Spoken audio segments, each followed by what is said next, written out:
Alléluia. Entrons dans la présence du Seigneur ce matin. Alléluia. Le Seigneur est présent au milieu de nous. Ne passons pas à côté de la bénédiction. Alléluia. Rentrons dans sa présence. Il est présent au milieu de nous. Alléluia.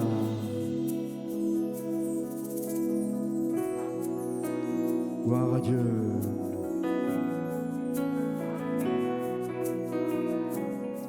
J'entre dans le sein.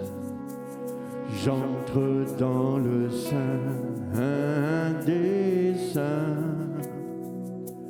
J'entre par le sang de l'agneau. J'entre pour t'adorer, toi seul. J'entre pour honorer Jésus. Allez ensemble, j'entre dans le sein. J'entre dans le sein des saints. J'entre par le sang de l'agneau. J'entre pour t'adorer, toi seul. J'entre pour honorer Jésus. Seigneur, je t'adore. Oui, je t'adore. Seigneur, je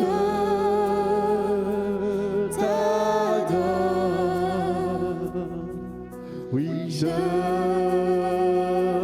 t'adore, car ton nom est très saint. Alléluia. Très saint, Seigneur, car ton nom est très saint. Très saint, Seigneur. J'entre dans le sein des saints. Rendez à la présence de Dieu ce matin. Amen. J'entre dans le sein des saints. Alléluia. J'entre par le sang de l'agneau. Tu es venu avec un besoin ce matin. Le Seigneur veut répondre à ce besoin. Rentre dans sa présence. Alléluia. Libère-toi dans la présence de Dieu ce matin. J'entre pour honorer Jésus. J'entre dans le sein des saints. J'entre dans le sein des saints. J'entre dans le sang de l'agneau. Alléluia. J'entre pour t'adorer, toi seul. J'entre pour honorer Jésus. Seigneur, je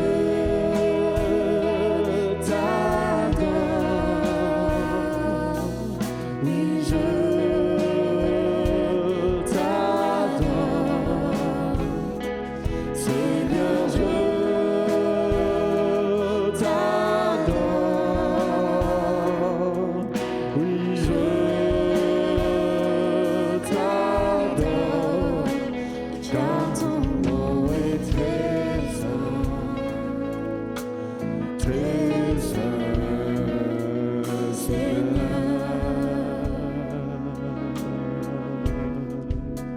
Car ton nom est très saint. Il est très saint, Seigneur. On va partager ensemble la parole de Dieu maintenant. Et je voudrais lire avec vous un texte. Je vous l'ai affiché à l'écran. Dans vos Bibles, vous ne le trouverez pas ainsi écrit. C'est pour cela que je vous inviterai à peut-être simplement écouter ou à regarder ce qui a été mis à l'écran. Alors, ce n'est pas le texte complet qui apparaît à l'écran et je vais vous le lire d'une manière beaucoup plus complète puisqu'il s'agit d'une lettre de l'apôtre Paul, première épître aux Éphésiens, chapitre 5, et je vais lire du verset 8 au verset 16, et ce qui m'intéresse principalement, c'est ce que vous avez à l'écran, du verset 14 au verset 16. Dans nos traductions second, le verset 14 dit ceci: « Réveille-toi, toi qui dors, relève-toi d'entre les morts, et Christ t'éclairera. » Voilà ce que dit habituellement nos versions, et c'est sans doute comme cela que vous l'avez lu bien souvent. Mais dans cette transcription dynamique du Nouveau Testament, Paroles vivantes de M. Kuen, je vous lis ces mêmes versets, et déjà le verset que je viens de vous lire, le verset 14, « Ô toi dormeur, réveille-toi, d'entre les morts relève-toi, sur toi luira le vrai soleil, le Christ t'éclairera. » Maintenant, je vais vous lire dans tout le fameux contexte à partir du verset 8. « S'il fut un temps où vous aussi vous apparteniez entièrement aux ténèbres, à présent, par votre union avec le Seigneur, vous êtes devenus des êtres de lumière. Comportez-vous donc comme tels, répandant la clarté autour de vous. Les fruits que la lumière fait mûrir sont l'opposé des péchés énumérés. C'est tout ce qui est bon, juste et vrai, l'amabilité, la droiture de cœur, une scrupuleuse honnêteté et l'amour de la vérité, bref, tout ce qui porte la marque de la lumière. Puisque vous êtes des enfants de la lumière, apprenez à discerner ce qui fait plaisir au Seigneur, examinez et vérifiez votre vie sous cet angle. Ne vous compromettez pas en participant aux entreprises infructueuses que favorisent les ténèbres. Prenez plutôt parti contre elles, dénoncez leur caractère futile et mauvais. Vous voyez bien ce que je veux dire, car tout ce qui se trame dans le secret est si honteux qu'on n'ose même pas en parler. Mais quand on met ces choses à nu, leur véritable nature paraît à la lumière, et ce qui se laisse éclairer par la lumière est capable de devenir à son tour lumineux. N'est-ce pas votre cas?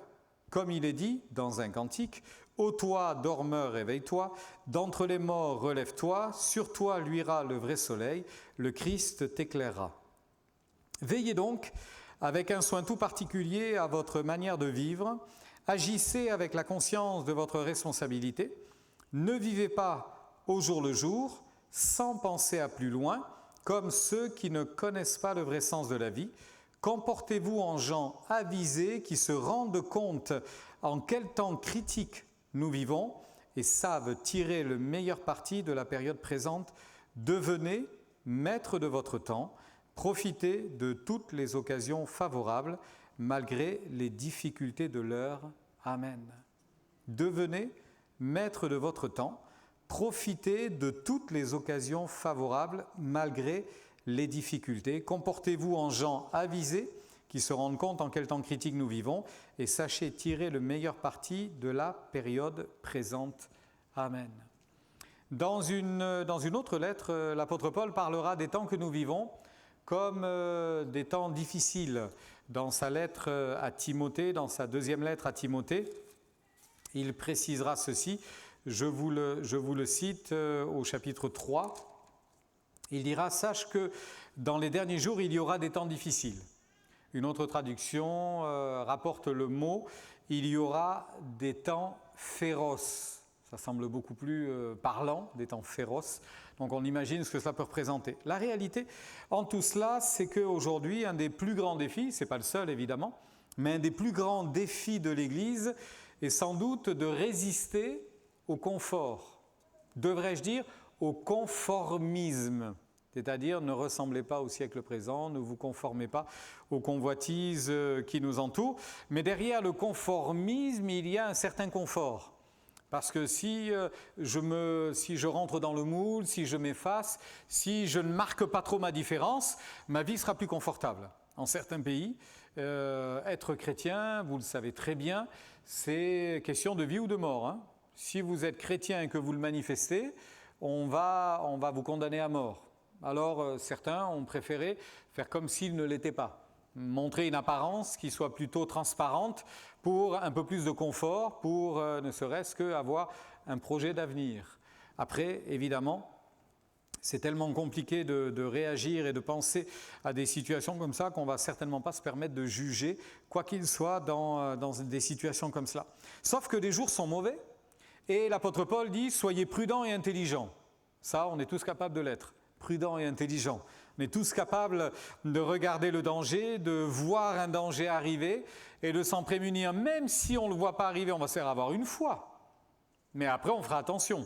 Même si on a été un petit peu naïf, on n'a pas bien vu la chose, on va se faire attraper une première fois, mais la fois d'après, on va dire non, chat échaudé, crains l'eau, l'eau tout court, pas forcément chaude, l'eau tout court, il va s'en méfier forcément. Donc on comprend qu'à un moment donné, les dangers, les pièges vont être nombreux parce que Satan est rusé, bien évidemment, il est malin, il est patient et il est fin stratège.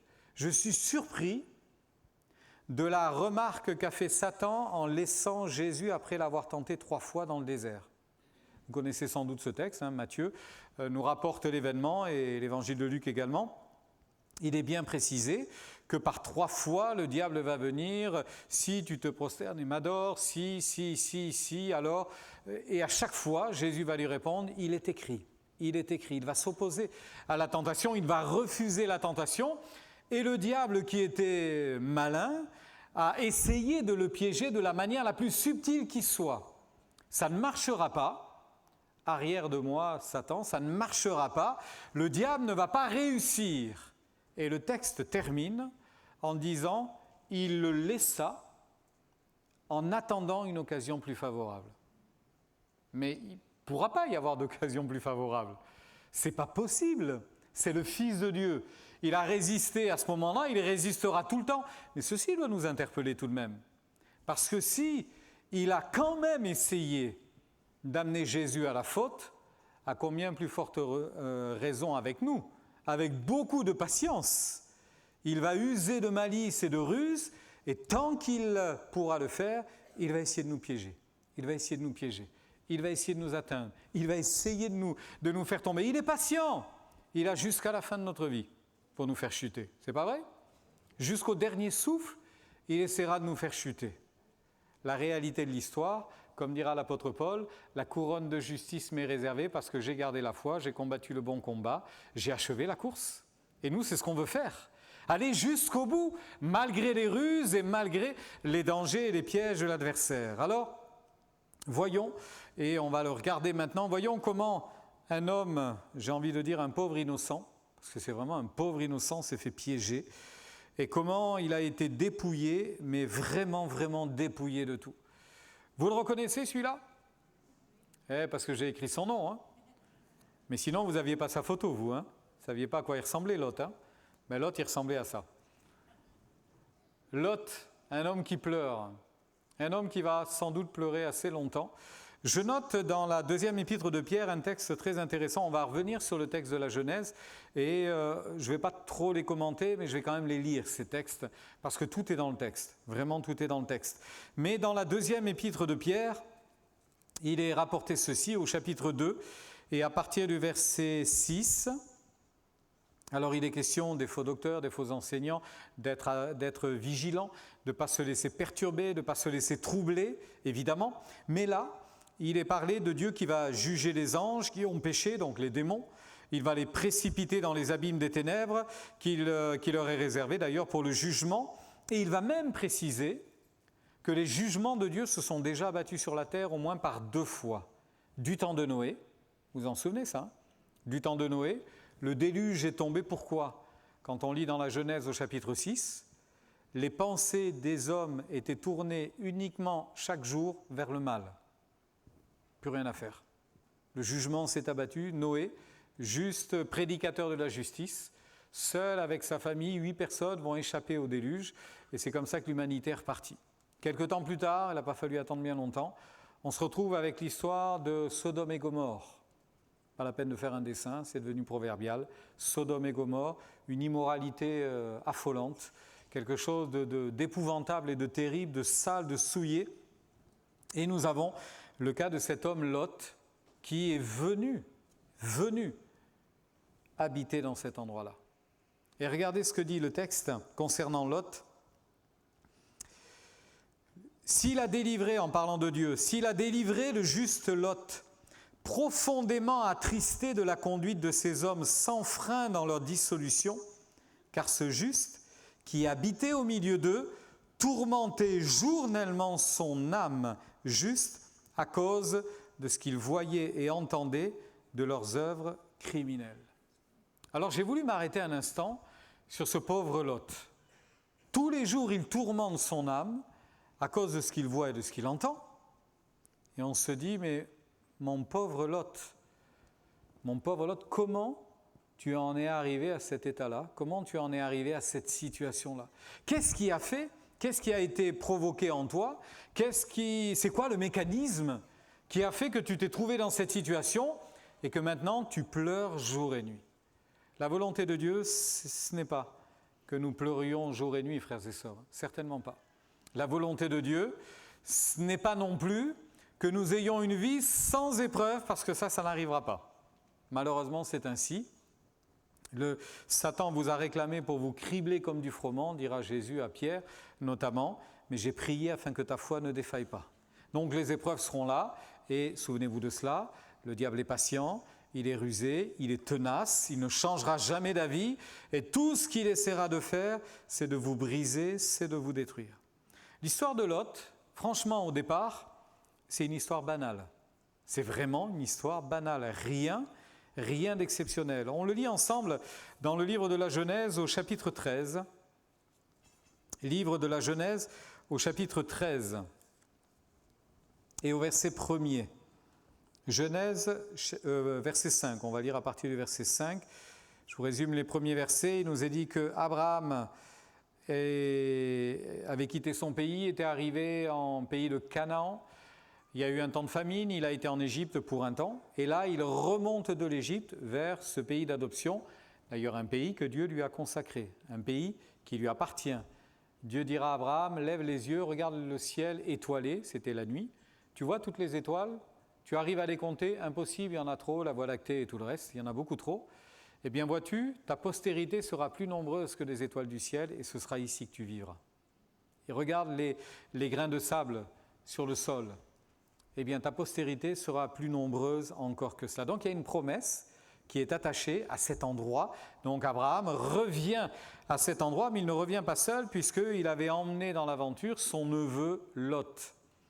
Et il est dit ceci, que Abraham était très très riche, mais pas que lui, Lot également. Verset 5, Lot qui voyageait avec Abraham avait aussi des brebis, des bœufs et des tentes, et la contrée était insuffisante pour qu'ils demeurent ensemble, car leurs biens étaient si considérables qu'ils ne pouvaient demeurer ensemble.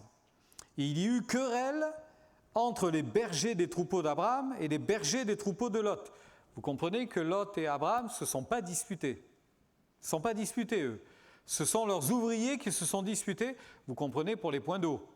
Mais c'est à nous à passer en premier, tu passeras après, mais non, c'est nous, etc. Donc ça chauffe.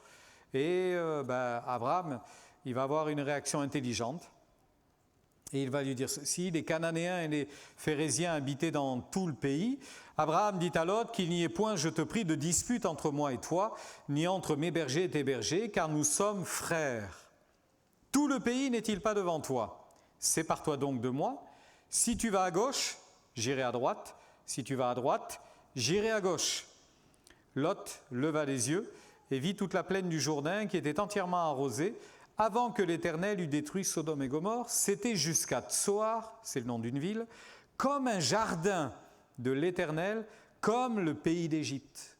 Lot choisit pour lui toute la plaine du Jourdain et il s'avança vers l'Orient. C'est ainsi qu'ils se séparèrent l'un de l'autre. Abraham habita dans le pays de Canaan et Lot habita dans les villes de la plaine et dressa ses tentes jusqu'à Sodome. Les gens de Sodome étaient méchants et de grands pécheurs contre l'Éternel.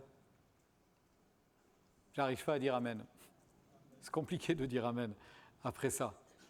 Tout de suite, on a envie de dire, mais Lot, ça crève les yeux.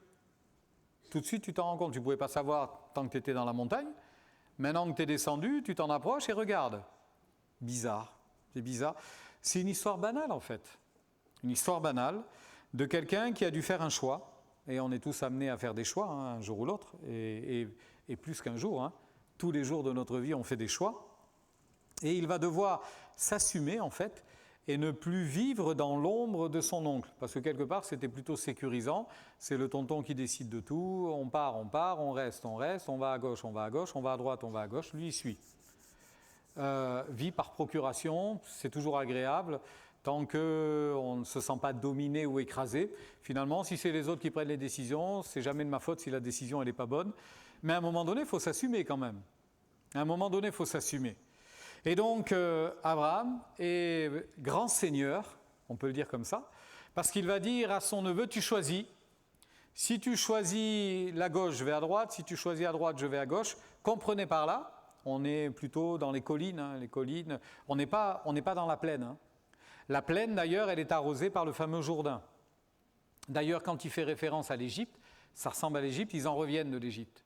Et vous savez que l'Égypte, c'est un pays très très grand, mais que dans la vallée du Nil, c'est très très vert. Très très vert, parce qu'il y a le Nil. Mais dès que vous rentrez dans les terres, c'est du désert. C'est du désert, c'est du caillou. Et la population, évidemment, elle va se tenir là où il y a de l'eau. Et on va cultiver, il y a un avenir là où il y a de l'eau. Donc, évidemment, quand Lot regarde la montagne, les cailloux, les pierres, le sable et la poussière et les buissons épineux, et qu'il regarde en bas la verdure, les arbres, il a vite fait le choix. Vous auriez fait quoi, vous? Avec un peu de chance, si vous avez vraiment les yeux bien ouverts, vous auriez fait le même choix. Il ne faut pas être normal pour dire non, mais moi j'aime les cailloux. Non, ça c'est pas vrai. On préfère vous jeter la semence en l'air, vous en occupez même pas et ça pousse tout seul. C'est plus facile quand même. Donc il a fait ce choix-là. Mais je note une phrase tout de même. Il est dit que Lot leva les yeux et vit la plaine.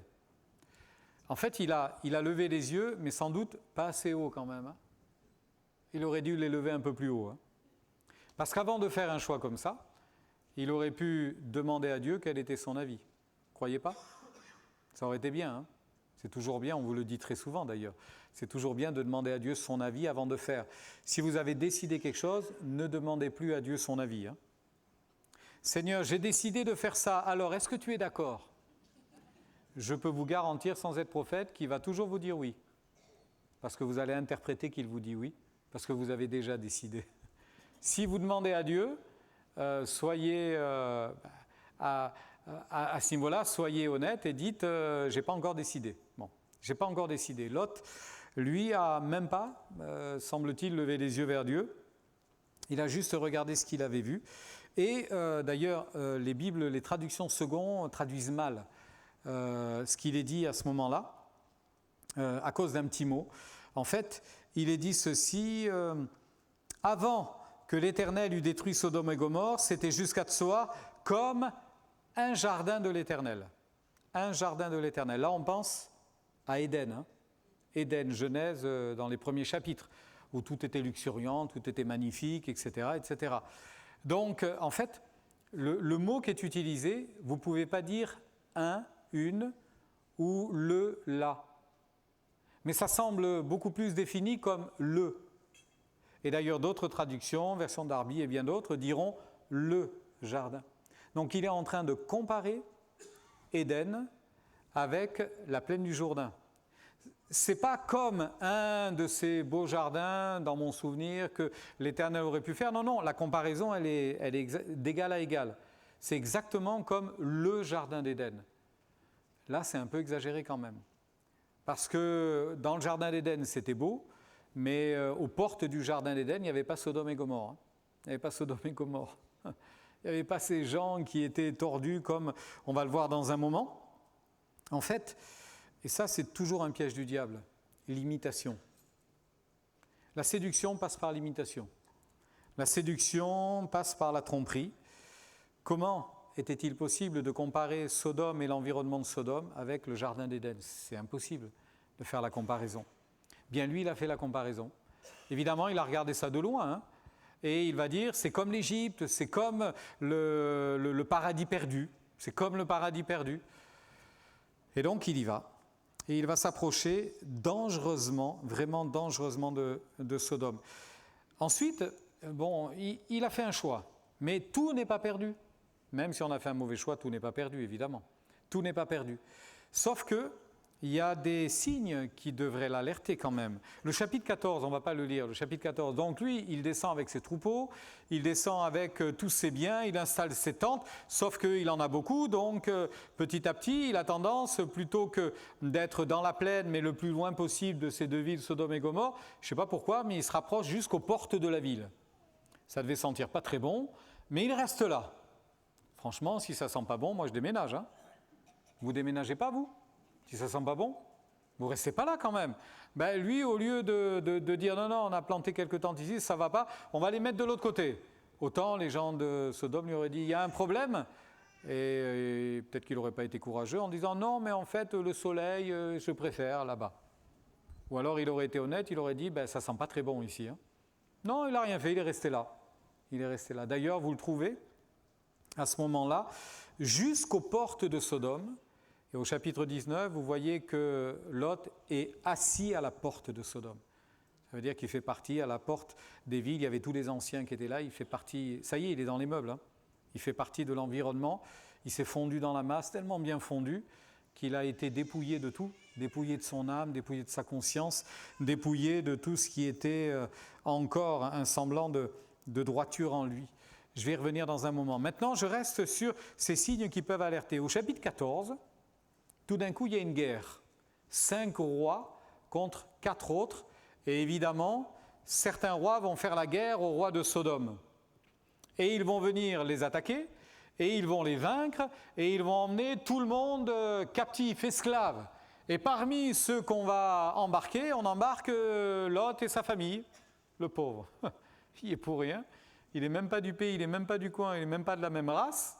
Mais hop, il se fait embarquer avec tout le monde. Ben, c'est sûr. Tu es au mauvais endroit, mauvais moment, il peut se passer des choses terribles. Hein. Méfions-nous des mauvais endroits et des mauvais moments. Méfions-nous de ces choses-là et que Dieu nous garde. Mais ce sont les conséquences de ses choix finalement, ce sont les conséquences de son choix. Et il nous est dit qu'il va être malheureusement enlevé avec tous ses biens. Quelqu'un va venir l'annoncer à Abraham. Abraham, très courageux, il va armer 318 de ses braves serviteurs. Ce n'est pas des soldats, ce n'est pas des guerriers, ce n'est pas des légionnaires. Hein. 318 de ses serviteurs. Et ils vont partir faire la guerre à ceux qui avaient volé ces hommes, ces femmes, ces enfants. Il va récupérer Lot et toute sa famille. Et la Bible dit qu'il va ramener toutes les richesses. Il va ramener aussi Lot, son frère, avec ses biens, ainsi que les femmes et le peuple. Il va tout ramener. Mais quand il vous arrive un coup comme ça, moi je déménage. Hein. Vous déménagez pas, vous ? Lui, il déménage pas. Si c'est arrivé une fois, ça peut arriver 2 fois quand même. Hein. Déjà, premier avertissement, tu arrives là, tu te rends compte que c'est pas terrible. Les discussions, la manière de vivre. Tu t'aperçois que ces gens sont vraiment tordus. Ben, ils ne connaissent pas le Seigneur, ils sont tordus. Et puis tu restes. Après, il t'arrive ce malheur, c'est comme si quelqu'un va, on va lui vendre un terrain en zone rouge, inondable, et il dit non, mais moi j'ai pas peur, je construis ma maison.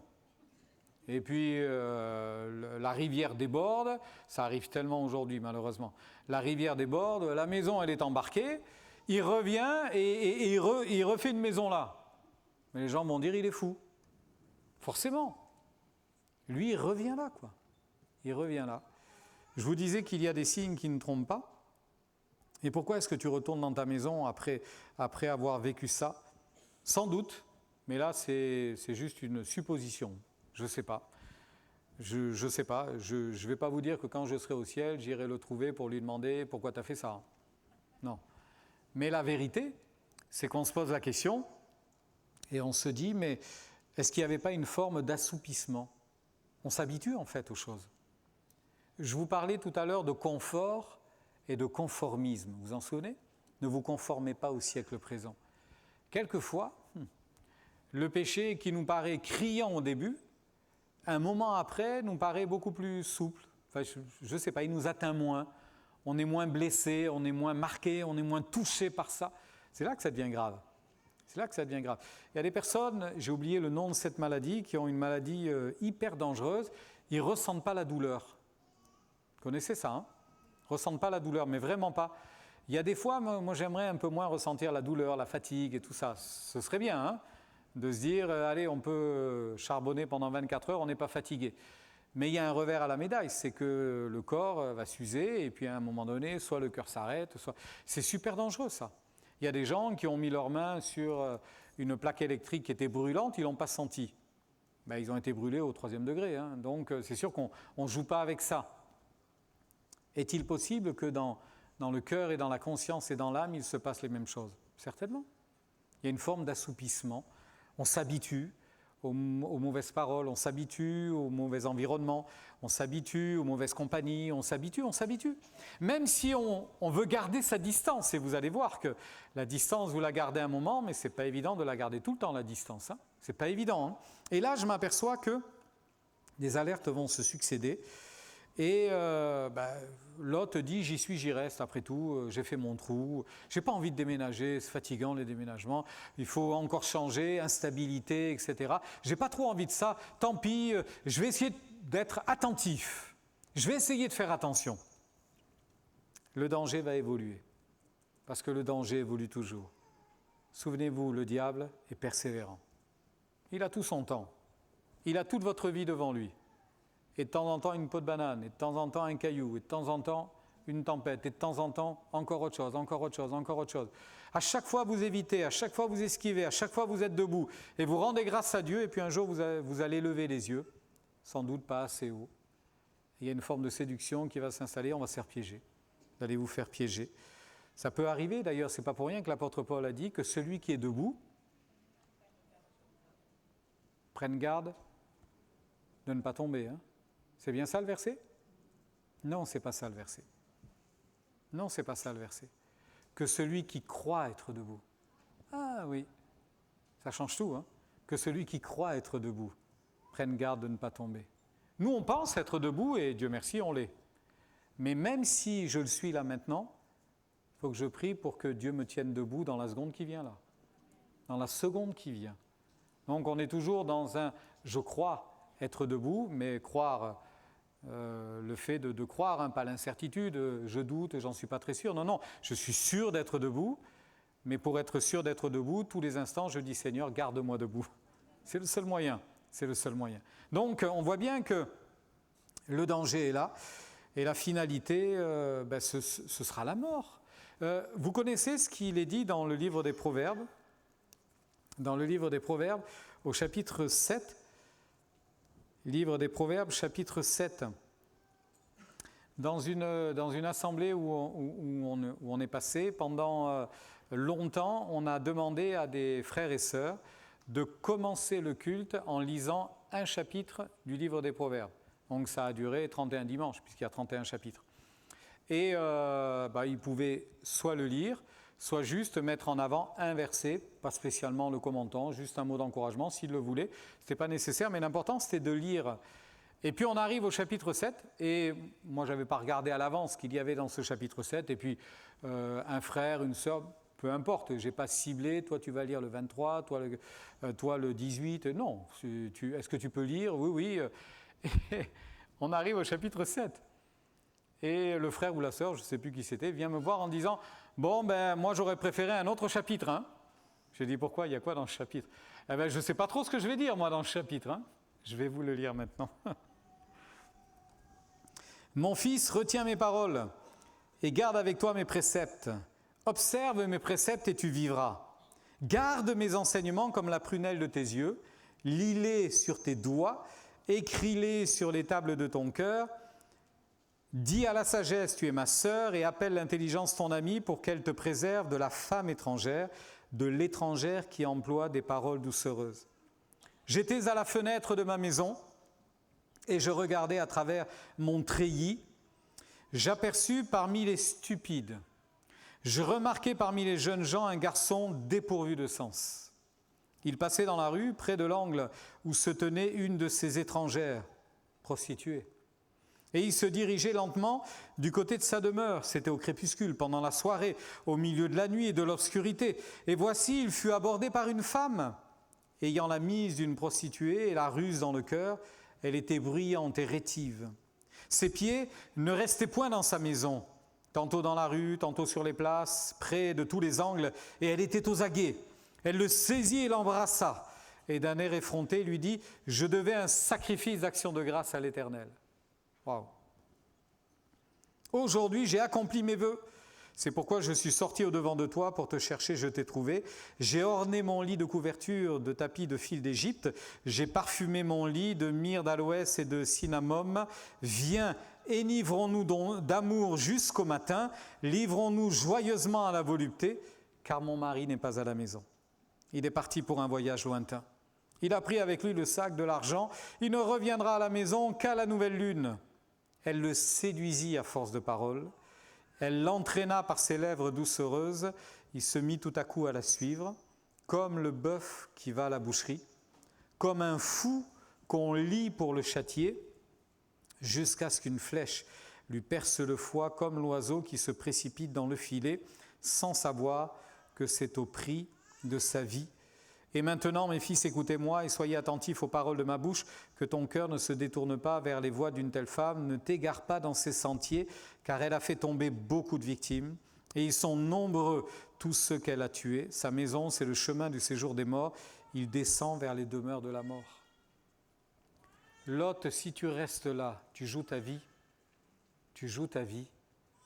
avec ces alertes, ta conscience t'a repris, ils ne sont pas bien ces gens-là. Je ne peux pas rester là, ça sent mauvais, c'est pas possible, ils n'ont pas de conscience.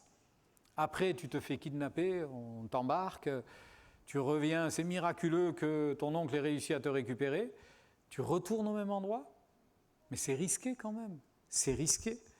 Et je m'aperçois qu'il va continuer, et là on arrive au troisième acte, si vous voulez, de cette tragédie, parce que c'est vraiment une tragédie. C'est ce qui va se passer au chapitre 19, le piège se referme. En résumé, il nous est dit que Dieu a vu la méchanceté des gens de Sodome et Gomorrhe, il a décidé de juger cette nation. Alors deux anges viennent auprès d'Abraham, et Abraham reçoit ces gens-là en disant « Il se passe quoi là maintenant? Qu'est-ce que vous allez faire ?»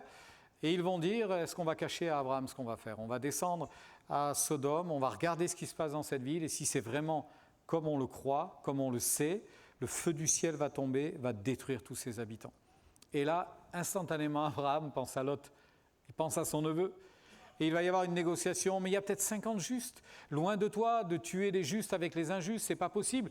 Et les anges diront, s'il y en a 50, on épargne la ville. Mais il y en aura peut-être que 45, et 40, et 30, et 20, et 10. Et à chaque fois, Dieu dira, s'il y en a même que 10, j'épargnerai la ville. Abraham en a gros sur le cœur en disant, et s'il n'y en avait pas 10 s'il n'y en avait pas 10, la ville serait condamnée. Les anges arrivent à Sodome vers le soir. Lot est à la porte de la ville. Lui, il sait ce qui se passe dedans. Dès qu'il voit les gens arriver, il dit « Venez dans ma maison ». C'est comme s'il veut leur éviter de passer dans les rues. « Venez dans ma maison. Et restez-y, je vais vous faire un bon repas et demain matin, vous reprenez la route. » Je vous lis le texte.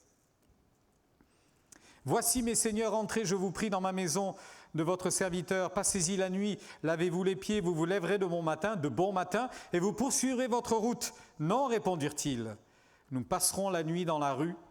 Mais Lot les pressa tellement qu'ils vinrent chez lui et entrèrent dans sa maison.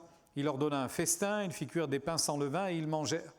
Il n'était pas encore couché que les gens de la ville, les gens de Sodome, entourèrent la maison, depuis les enfants jusqu'aux vieillards.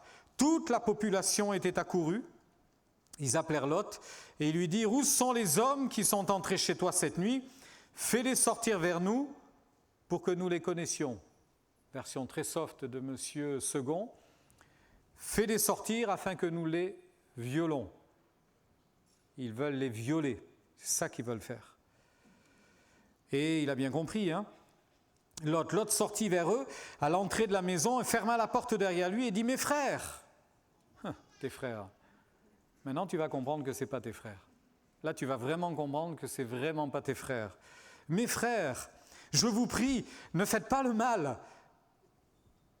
Voici, j'ai 2 filles. 2 de mes jeunes filles, les plus jeunes, sont encore à la maison, elles ne sont pas mariées, elles sont vierges. Il avait des filles mariées déjà, il avait des gendres. Mais j'ai 2 filles à la maison, elles ne sont pas encore mariées. Écoutez bien, elles n'ont pas connu d'homme. Je vous les amènerai dehors et vous leur ferez ce que vous voudrez.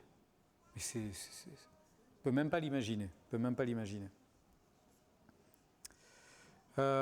Voici, j'ai 2 filles, vous leur ferez ce qu'il vous plaira. Seulement, ne faites rien à ces hommes, puisqu'ils sont venus à l'ombre de mon toit. Il lui dit, retire-toi. Ils dirent encore, celui-ci est venu comme étranger, il veut faire le juge. Celui-ci est venu comme étranger au milieu de nous, il veut faire le juge. Eh bien, nous te ferons pire qu'à eux. Et ils l'ont bousculé, ils l'ont pressé, ils ont voulu enfoncer la porte. Et c'est là que les anges sont intervenus. Ils l'ont ramené dans la maison, ils ont frappé d'aveuglement ces gens-là, aucun n'a trouvé la porte. C'est miraculeux, hein? Aucun n'a trouvé la porte. Lot, tu as vu en fait comment ça devait se finir. Ça ne pouvait pas se finir autrement de toute façon. Ça allait se finir comme ça. Tu peux dire tout ce que tu veux, tu peux imaginer une fin plus heureuse, il n'y en a pas de fin plus heureuse. Finalement, les masques tombent, et ses frères, que Lot considérait comme ses frères, ils n'en étaient pas du tout. Hein. Pas du tout. D'ailleurs, il est prêt à sacrifier ses 2 filles, et eux disent, tes filles, on n'en veut pas, c'est ces gens-là qu'on veut, et on te fera pire qu'à eux. Vous imaginez un peu? Ça fait combien de temps qu'il vit là? Combien d'années qu'il est là? Combien de temps qu'il vit? Il peut peut-être même faire partie du conseil des anciens. Mais ce jour-là, il n'y a plus d'amis, il n'y a plus de conseils, il n'y a plus de conseillers, il n'y a plus rien du tout. Ce jour-là, on va te faire la peau. Ce jour-là, tu vas souffrir. C'est horrible quand on y pense. Ce qui est le plus terrible, c'est ce que je vous disais tout à l'heure, mais qu'est-ce qui a poussé Lot à se mettre dans ce pétrin-là, quoi? Juste des mauvais choix, juste inattention, juste ne pas avoir été bon dans ses jugements. Il a perdu sa paix, il tourmentait jour et nuit son âme. Mais si vous ne dormez plus, partez.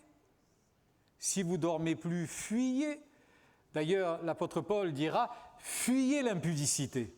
Fuyez, ne résistez pas, ne polémiquez pas, ne discutez pas. Ce n'est pas vous qui allez régler le problème, fuyez. C'est la seule solution, fuyez. Il y a des moments jusqu'à haïr la tunique souillée par la chair. Vous vous rendez compte? Jusqu'à haïr la tunique souillée par la chair. Donc les réactions, quelquefois, elles sont intransigeantes, elles semblent dures, mais c'est pour se préserver. Et pas que soi, c'est pour préserver sa famille.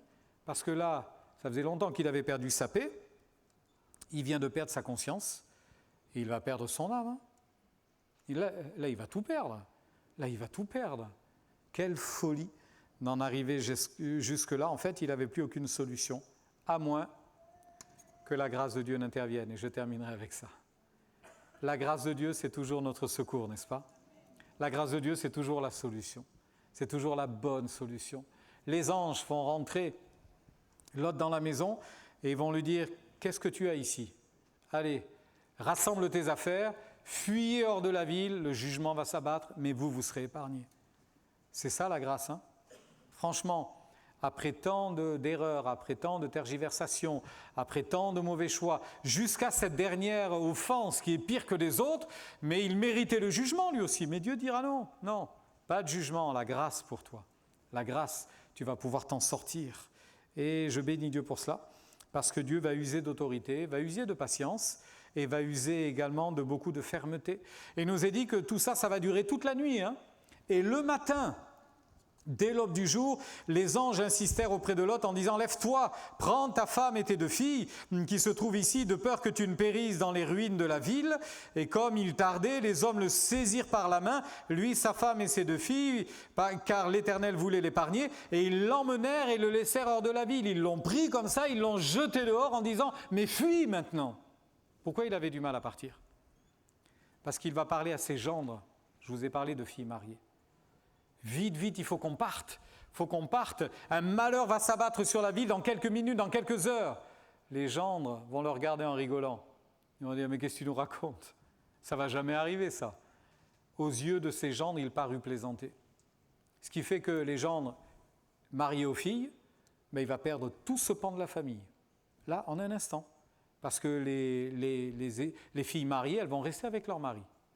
Et puis, il lui reste ses 2 filles. Ces 2 jeunes filles et son épouse, Et ils se retrouvent 4 comme ça, et à un moment donné, on les met dehors. Et si vous connaissez la suite de l'histoire, vous savez que dans leur fuite, il nous est dit que Lot va dire « Je peux pas, j'ai pas le temps de m'éloigner, le feu va tomber, on va être atteint. Il y a une petite ville sur la colline, elle s'appelle Tsoar, est-ce que je peux aller jusque-là » Et les anges vont dire « Allez, encore 1 heure de patience, 2 heures de patience, file jusque là-bas. » À peine il rentrait dans Tsoar que le feu est tombé, ça a carbonisé toute la ville, ça a été comme un feu nucléaire, ça a tout détruit, tout détruit. Il va perdre également sa femme, parce que dans la fuite, il nous est dit que les anges avaient dit surtout vous vous retournez pas. Vous vous retournez pas. Et à un moment donné, sa femme s'est retournée. C'est quoi l'image ? Quelquefois, on se retourne en disant c'était bien quand même. Hein ? Est-ce qu'on aurait dû partir ? Est-ce qu'on aurait dû abandonner ? C'était quand même bien ce qu'on avait. Hein ? Ou alors elle regarde en disant ah ma belle vie d'avant va disparaître dans le feu. Je ne sais pas. Mais toujours est-il que la Bible dit que quand on met la main à la charrue, on ne regarde pas en arrière. Si je mets la main à la charrue, je ne regarde plus en arrière. C'est ce que cette femme a fait malgré l'avertissement et ça a été fini. Elle a été statufiée, transformée en statue, statue de sel. D'ailleurs, il y a un rocher quelque part là-bas, au sud de la mer Morte, et on vous dit, ça, c'est la femme de Lot. Toujours est-il que ça s'est mal terminé quand même. Il s'est retrouvé seul avec ses 2 filles.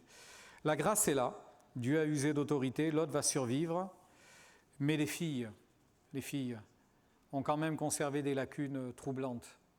Je vais terminer vraiment avec ces quelques mots en vous donnant une exhortation, c'est ce qui apparaîtra sur la dernière image. En fait, les 2 filles se retrouvent avec leur papa dans la colline, traumatisées par tout ce qui vient d'arriver, et là elles se disent, là où on est maintenant, il n'y a pas d'homme pour nous marier, ce qui fait qu'on ne se mariera jamais, on n'aura jamais d'enfants, ça va être terminé. Tu sais ce qu'on fait, Sorette ? On va faire boire du vin à notre père, on va coucher avec, comme ça on aura une descendance. On appelle ça de l'inceste. C'est inceste à l'envers, quoi, mais de l'inceste. Voyez que d'habiter près de Sodome, aux portes de Sodome, ça ne laisse pas sans conséquence. Il y a quelque chose dans leur morale qui a été foiré. Hein. Il y a quelque chose dans leur morale qui ne fonctionne plus maintenant. Ce n'est pas normal de dire cela. Ce n'est pas normal. Et lui-même, alcoolisé, ne sachant pas trop ce qu'il venait de faire, etc., je ne sais pas comment il a vécu la suite, hein, parce que quand il s'est rendu compte que ses filles étaient enceintes, il a dû dire, elles sont enceintes de qui ? Vous imaginez un peu ? Il va supporter ça lui aussi jusqu'à la fin de ses jours. Hein. Il y a des conséquences quelquefois douloureuses. Alors, tout ça pour dire que la grâce est toujours là, pour nous arrêter avant que les conséquences soient trop difficiles et trop lourdes. Avant. Il veut nous arrêter. Alors j'ai trouvé des lève-toi, puisque dans cette fameuse lettre aux Éphésiens, il est dit « Réveille-toi, toi qui dors, relève-toi d'entre les morts ». C'est pour ça que j'avais mis dans la première diapo « Lève-toi » ou « Relève-toi ». Relève-toi. Mais l'idée de se relever, c'est pour aller, c'est pas pour rester à l'endroit. Alors, relève-toi, lève-toi et sors de la mort. Lot a réussi à sortir de la mort contraint, mais Dieu merci, il en est sorti. Et Dieu veut le faire évidemment pour chacun d'entre nous, si tant est qu'on vive dans une situation complexe et difficile. Jésus sera toujours là pour nous donner la solution, toujours là pour nous délivrer, libérer. Et puis, dans l'évangile de Jean au chapitre 14, Jésus va parler du royaume des cieux, je vais vous préparer une place, je reviendrai, je vous prendrai avec moi. Il passe du temps avec eux. En fait, vraiment, les disciples sont en communion avec Jésus. À un moment donné, Jésus va leur dire, allez, levez-vous et partons d'ici. Mais Jésus aurait pu dire, écoutez, levez-vous et partez, ou bougez pas, je m'en vais. D'ailleurs, chaque fois que Jésus s'est éloigné des disciples, ils l'ont cherché. Parce qu'ils aimaient bien sa présence. Ils aimaient bien sa présence. Et la plus belle présence qui peut rassurer et nourrir notre cœur, c'est celle de Jésus, évidemment.